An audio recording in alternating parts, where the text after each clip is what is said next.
Kisah diawali dengan memperlihatkan seorang pelatih fitness di salah satu tempat gym yang bernama Daniel. Ini kegantengannya. Selain keahliannya dalam bidang angkat beban, Daniel juga dikenal sebagai orang yang sangat humble menghadapi kliennya. Sehingga tidak heran jika semua pengunjung rela mengantri demi bisa dilatih oleh si Daniel. Greatest day of my life. Dari sekian banyaknya klien, ada satu klien yang sudah dekat dengan Daniel, yaitu Victor. Di luar hobi fitnessnya, beliau adalah pengusaha sukses, bahkan masuk ke dalam 10 besar jajaran orang terkaya di kota ini. Mulai dari real estate, hotel mewah, saham, dan klub dewasa adalah sebagian kecil dari bisnis yang dijalankannya. You got some new meat. Said John, the key to repeat business. Tak lama, Daniel dipanggil oleh atasannya yang kita panggil bos. Dia merasa kurang puas dengan pendapatan Daniel sehingga ingin merombak total tempat gym ini sesuai standar nasional agar bisa dipakai menjadi tempat olimpiade. Dan Daniel pun mendapatkan tugas mencari investor sebanyak mungkin. Welcome aboard. Thank you, sir. I will not disappoint you. Alhasil, berkat keahlian ngawadul yang Daniel miliki, tempat gym si bos semakin ramai oleh pengunjung. Tak hanya itu, tempatnya pun menjadi lebih luas dengan peralatan yang super lengkap. Daniel juga menambah sentuhan akhir berupa promo menarik seperti cukur buruk ketiak gratis, termasuk diskon membership selama 2 bulan penuh. I made it a destination. Saat sedang latihan, Victor mengeluhkan parfum Daniel yang beraroma tidak sedap. Baunya seperti Daniel belum mandi. Melihat kemampuannya dalam berbisnis, membuat Victor cukup greget dengan pencapaian Daniel yang hanya sebatas ini. Ia pun menyarankan Daniel untuk membuka bisnis luar negeri seperti di Bahama, karena di sana pungutan pajaknya terbilang murah. You should meet my accountant.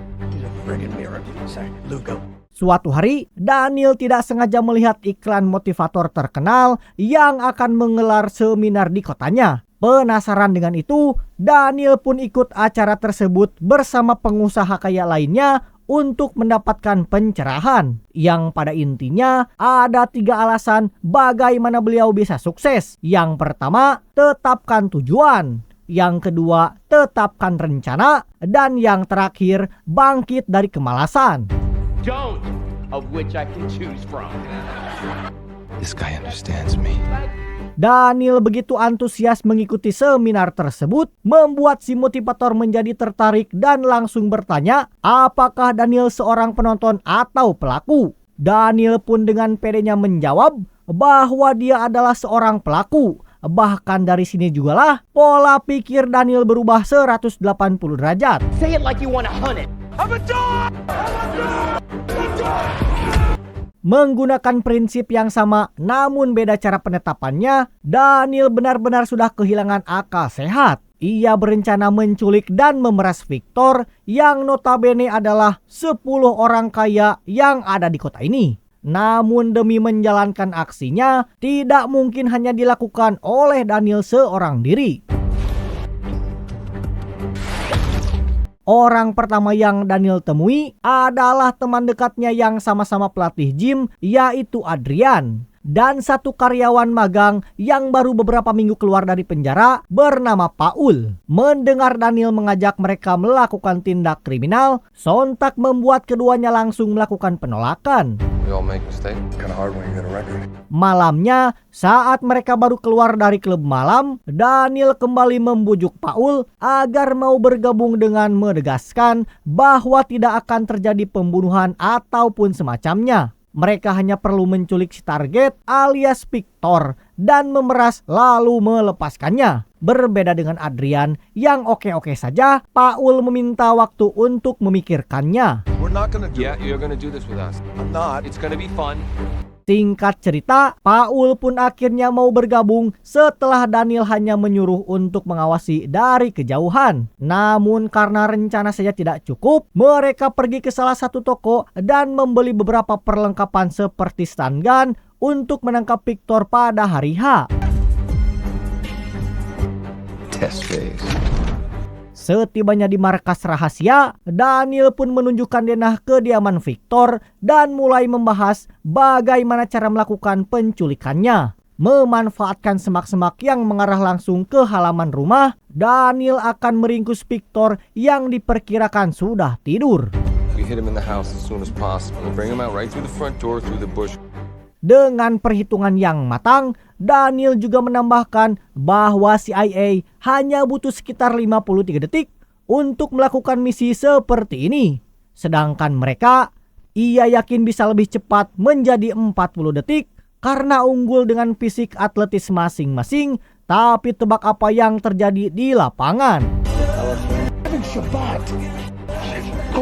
Ya, mereka membatalkan misi karena mendapati Victor sedang melangsungkan acara hajatan. Tidak menyerah begitu saja, Daniel kembali melakukan analisa dan akan menculik Victor saat masuk ke dalam mobilnya. Menggunakan kostum alien dan ninja Hattori, Paul dan Adrian bertugas menculik si Victor yang baru saja keluar dari rumah makan. Akan tetapi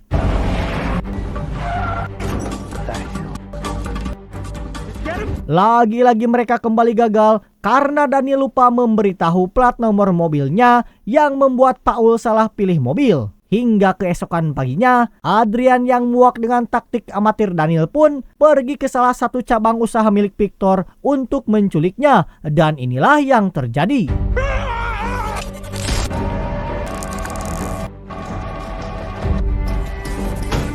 Kali ini mereka berhasil menculik Victor dan langsung membawanya ke tempat yang sepi. Permainannya cukup sederhana. Victor hanya harus menelpon sang istri dan menyuruhnya pindah ke luar negeri beserta anak-anaknya. Entah apa tujuan Daniel sebenarnya, namun karena Victor tak kunjung menurut, Adrian pun terpaksa membuatnya pingsan.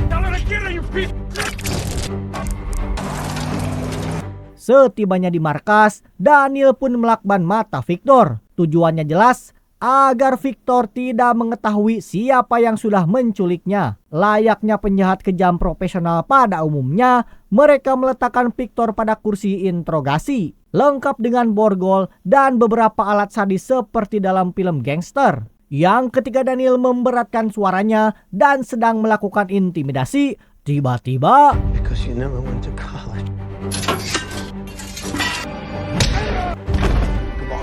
Daniel pun membogem Victor karena seolah tahu dengan siapa dia berhadapan. Setelah beberapa kali mendesak, Victor akhirnya jujur bahwa Daniel adalah orang yang sudah tega menculiknya. Hal itu terbukti dari bau parfum ke Daniel yang Daniel pakai. Dan pada akhirnya semakin repotlah urusan Daniel CS. Sempat diajak untuk menyudahi saja acara culik-menculiknya dan biarkan Victor pergi, Daniel yang kebelet ingin cepat kaya dengan cara instan pun tetap kekeh dan melanjutkan rencananya. Sementara Daniel dan Adrian memaksa Victor menelpon semua anak buahnya agar tidak mempercayainya. Paul pergi ke kantor si Victor untuk mengambil beberapa berkas yang penting. Please leave a message and a designated. Agar tidak ada pihak yang curiga dengan hilangnya Victor, mereka pun menunda misi selama beberapa hari. Victor pun tetap berkomunikasi dengan rekan bisnisnya. Daniel dan Adrian melakukan aktivitas seperti biasa. Sementara Paul tetap berjaga di markas rahasia. Can you call Mr. Lugo? My body's top priority. Hari ketiga menjadi korban penculikan, Victor mengeluhkan perutnya yang lapar karena Daniel hanya memberi air putih. Paul yang pada dasarnya adalah orang baik dengan senang hati membawakan jus alpukat hangat. Tak hanya itu, ia juga meminta maaf atas semua yang terjadi dan akan membujuk Daniel untuk membatalkan semua misinya, termasuk memberi sekepal taco untuk Victor makan. Oh yeah. Esok harinya, Daniel datang sambil membawa berkas kepemilikan aset yang harus Victor tanda tangani. Namun karena Victor menolak dan malah mengompoli berkasnya, Daniel pun kembali menunda misi mereka karena harus membuat dokumen yang baru. 13 hari berjaga sendirian, kini Paul dan Victor malah menjadi teman dekat. Bahkan mereka saling curhat tentang kehidupan masing-masing. I can read to you about the 3 minggu berlalu, kini semua algojo termasuk anak dan istri Victor sudah benar-benar meninggalkan rumah, begitu juga lokasi bisnisnya. Selama itu jugalah Victor tetap kekeh tidak mau menandatangani satupun surat kepemilikan asetnya. Dikira hanya ingin memeras sejumlah uang, Daniel rupanya ingin menguasai semua yang Victor miliki. Karena terus disiksa, akhirnya Victor pun mengalah. Ia akhirnya menandatangani semua aset miliknya yang akan dialih namakan menjadi nama Daniel. Namun setibanya di kantor terkait, petugas tidak bisa menerima surat yang dibawanya karena proses tanda tangan harus dilakukan di depan notaris dinas terkait. Disinilah Daniel baru ingat dengan si bos yang merupakan notaris di kantor tersebut. Tanpa mempedulikan apa yang sebenarnya terjadi pada Victor, si bos yang ingin iming-iming akan mendapat sponsor baru langsung menstempel surat perjanjiannya hingga membuat Daniel CS mendapatkan izinnya.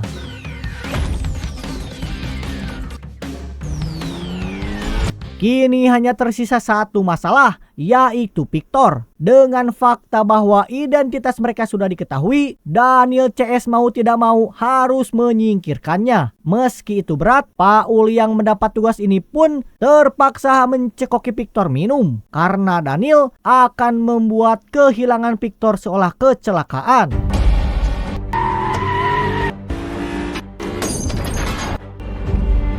Dikira sudah meot, Victor rupanya masih hidup gara-gara Paul yang lupa membuka sabuk pengaman di mobilnya. Tak kehabisan akal, Dani langsung mengambil satu jerigen bensin dan bermaksud akan membakarnya. Tapi apa yang terjadi?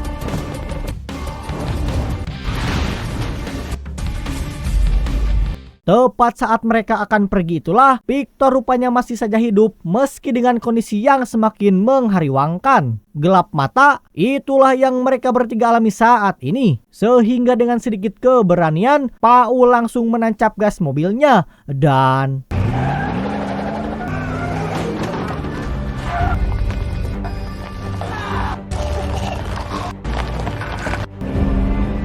Tanpa mereka semua sadari, Victor ternyata masih hidup dan langsung dilarikan ke rumah sakit setelah warga lokal menemukannya. Seperti inilah kondisi beliau sekarang, terbaring di ranjang rumah sakit dengan sekujur wajah dipenuhi luka. Sebelum akhirnya datang kepolisian untuk meminta keterangan.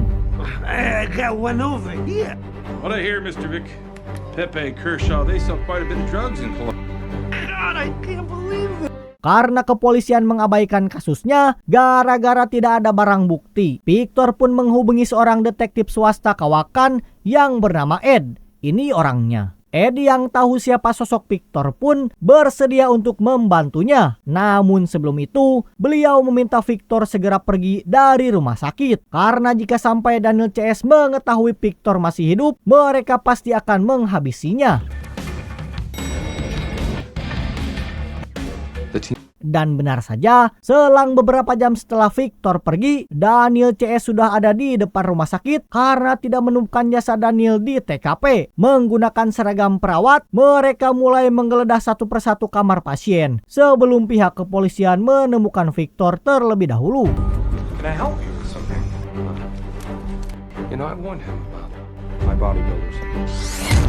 Disinilah Victor sekarang berada di sebuah penginapan murah sesuai petunjuk dari Ed sebelumnya. Saat ditanya tentang berapa bayaran yang ingin Ed terima, ia langsung memotong bahwa apa yang Daniel CS lakukan sangatlah tidak manusiawi. Dan bisa meringkus mereka bertiga adalah kepuasan tersendiri bagi Ed.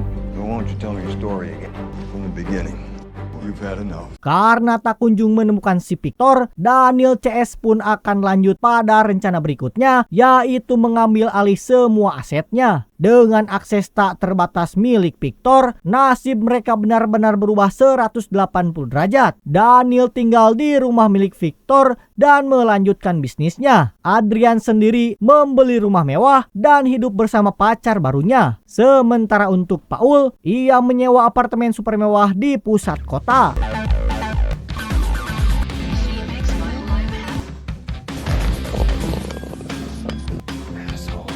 Bersamaan dengan itu, Ed mulai melakukan investigasi mandiri dengan cara mengamati setiap pergerakan Daniel CS yang masih bekerja di tempat gym sebagai bentuk kamuflase. Bahkan saking totalitasnya, Ed akan menyamar menjadi salah satu member di sana demi bisa menggali informasi lebih banyak. And they're enjoying it.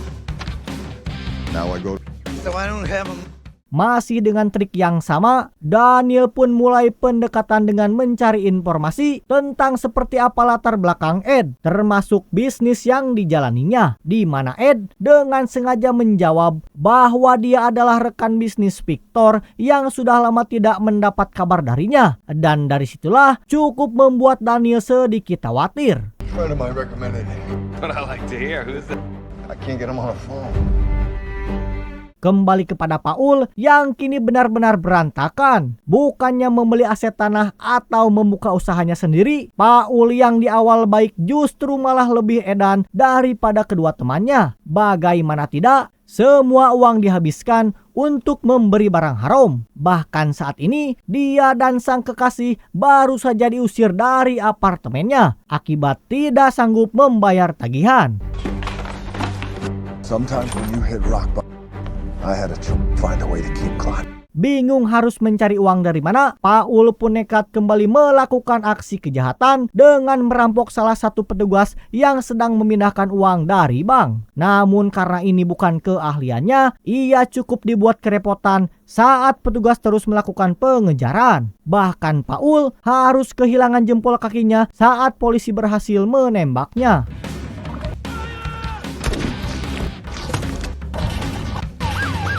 Lolos dari kejaran polisi, Paul langsung menemui Daniel dan Adrian. Tapi bukan untuk meminta perlindungan, ia justru mengajak mereka untuk melakukan penculikan lagi yang kali ini targetnya adalah seorang produser film yang kaya raya. Sempat menolak karena tak ingin mengambil resiko, Adrian menambahkan bahwa uang miliknya juga sudah habis digunakan untuk acara pernikahan, sehingga Daniel meminta waktu untuk memikirkannya. It's a little bit of that. You know what? Why don't you glue his toe onto your balls? Everyone... Tidak lama, bos mendapat telepon dari Victor yang memintanya bertanggung jawab atas semua tindakan bodoh yang si bos perbuat. Tak ingin terlibat masalah yang bukan urusannya, bos menyalahkan Daniel dengan alasan tidak terus terang sejak awal. Setelah memanggil kembali nomornya, ternyata itu berasal dari wartel penginapan yang tak jauh dari lokasi gym, sehingga Daniel CS langsung bergegas untuk menghabisinya. Setibanya di sana, mereka mendapati kamar Victor sudah kosong melompong. Saat ditanya siapa yang memboking kamar tersebut, diketahuilah bahwa orang itu tidak lain adalah Ed alias klien baru Daniel di tempat fitness. Sadar jika Ed akan menjebak mereka bertiga, Daniel CS langsung mencari tahu kediamannya bermaksud untuk melenyapkan Ed. Namun karena rumah Ed yang dijaga ketat oleh pihak kepolisian, Daniel pun terpaksa menarik mundur kedua temannya. Karena uang Daniel juga semakin menipis, akhirnya mereka sepakat untuk menculik si produser film. Dengan berpura-pura sebagai investor asing, mendengar keuntungan menggiurkan dari hasil kerjasama ini, si produser yang bernama Frank pun langsung setuju dan akan melanjutkan diskusi di rumah Adrian. What's the maximum investment? Some people would say quit while you're ahead. Ditemani oleh sang istri, tibalah Frank di rumah Adrian dan langsung disambut baik oleh Daniel CS. Sementara istrinya menunggu di ruang tamu, Daniel mengajak Frank berbicara empat mata soal kerjasama yang akan mereka eksekusi. Dengan fakta bahwa tidak ada sedikit pun resiko dalam bisnisnya, Frank menjadi curiga jika Daniel CS hanyalah penipu ulung yang berusaha memerasnya, sehingga ya, tak sengaja Daniel menghabisi Frank setelah kepalanya tertimpa barbel besar. Melihat suaminya yang sudah maeot terbujur kaku, istrinya pun langsung membrutal menembak ke segala arah. Di mana Adrian yang panik pun langsung mencari obat bius kuda bermaksud membuatnya pingsan. Namun karena dosis yang berlebihan, si istri malah maeot akibat overdosis.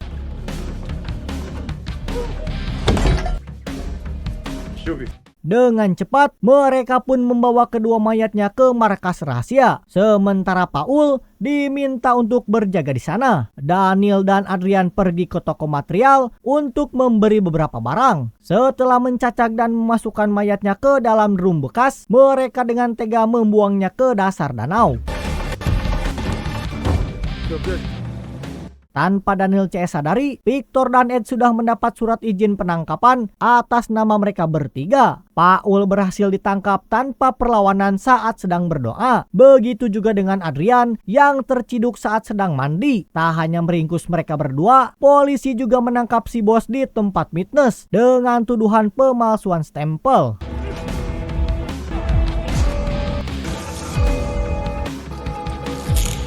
Untuk Daniel sendiri, polisi cukup dibuat kerepotan karena terus berusaha melarikan diri. Dengan menggunakan speedboat milik Victor, Daniel berencana pergi ke Bahama untuk mengambil uang tabungan terakhir miliknya. Karena tanpa sepengetahuan pihak kepolisian, masih ada aset lain yang tidak Victor ceritakan.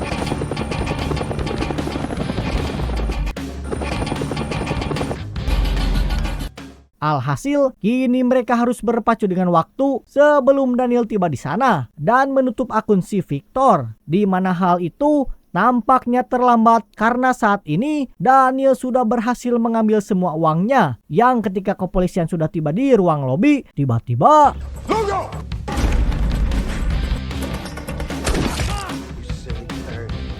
pada akhirnya Victor sendirilah orang yang berhasil menangkap Daniel dengan menabrakkan mobilnya. Setelah melalui persidangan yang cukup alot, Paul dijatuhi hukuman 15 tahun penjara karena mengakui semua perbuatannya. Sementara untuk Daniel dan Adrian akan berakhir dengan hukuman mati. Like I always thought it would be. I was one of you, and it felt good. Tamat ending yang sangat membagongkan.